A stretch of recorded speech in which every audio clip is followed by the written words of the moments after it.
পাকিস্তানের বিপক্ষে টেস্টে কোনো জয় ছিল না বাংলাদেশের, অথচ নাজমুল হোসেন শান্তরা রাওয়ালপিন্ডিতে রূপকথার গল্প লিখে ফেলেছিলেন। পাকিস্তানের মাটিতে তাদের হোয়াইট ওয়াশ করার মতো ইতিহাস রচনা করেছিল বাংলাদেশ। এমন পারফরমেন্সের পর ভারত কিংবা অন্যান্য প্রতিপক্ষরা বাংলাদেশকে ভিন্ন চোখে দেখবে এমন আশার কথা শুনিয়েছিলেন বাংলাদেশের সমর্থকরা। পাকিস্তানের মতো ভারতেও এমন পারফরমেন্সে আলো ছড়াবেন ক্রিকেটাররা, সেই আশাতেই ছিলেন ভক্তরা। অথচ চেন্নাই কানপুরে হয়েছে ঠিক উল্টোটা। ধারাবাহিক ব্যাটিং ব্যর্থতায় ভারতের বিপক্ষে টেস্টে টাইগারদের হারতে হয়েছে 2-0 ব্যবধানে, যেখানে আড়াই দিনে টেস্ট হারার গল্প লুকিয়ে আছে। টেস্টের ব্যাটিং ব্যর্থতা বাংলাদেশ টেনে এনেছে টি-20তেও। জার্সি রং বদলালেও বর্তমান চ্যাম্পিয়নদের বিপক্ষে ভাগ্য বদলাতে পারেনি সফরকারীরা। গোয়ালিয়রে প্রথম টি-20তে বলার মতো কিছুই করতে পারেনি বাংলাদেশ। লিটন দাস, মাহমুদুল্লাহ রিয়াদ, পারভেজ হোসেন ইমনদের আসা যাওয়ার মিছিলে শান্ত এবং মেহেদী হাসান মিরাজদের ব্যাটিংয়ে শেষ পর্যন্ত 19.5 ওভারে 127 রানের পুঁজি পায় বাংলাদেশ। সহজ লক্ষ্য তারাই সূর্যকুমার যাদব, সঞ্জু স্যামসন এবং হার্দিক পান্ডিয়ারা ম্যাচ শেষ করেছেন 11.5 ওভারের মধ্যেই, তাও আবার 49 বল হাতে রেখে। বাংলাদেশের বিপক্ষে পাওয়া 7 উইকেটের জয়ে ভারতের প্রশংসা করেছেন সাবেক পাকিস্তানি ক্রিকেটার বাসিত আলী।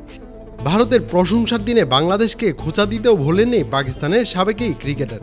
ভারতীয় সংবাদ মাধ্যম টাইমস অব ইন্ডিয়ার সঙ্গে আলাপকালে বাসিত বলেছেন, ভারত তাদের আধিপত্য দিয়ে ক্রিকেটটা বদলে দিয়েছে। তাদের জন্য বাংলাদেশ ছিল শুধু একটা অ্যাপেটাইজার।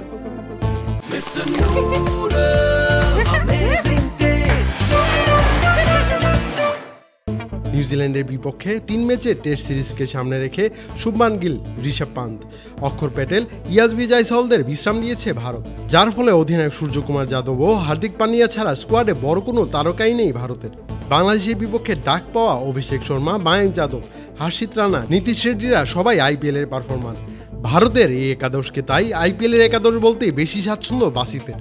এমন মন্তব্যের ব্যাখ্যাও দিয়েছেন পাকিস্তানের সাবেক ক্রিকেটার। বাসিত বলেছেন, এটা আইপিএল একাদশ, ভারত দল নয়। জয়সওয়াল, গিল, অক্ষর প্যাটেল, ঋষভ পান্ত, আয়ার নেই, বিষ্ণয় খেলেনি। এরপরও তারা 11 ওভারের চেয়ে একটু বেশিতে হারিয়ে দিয়েছে।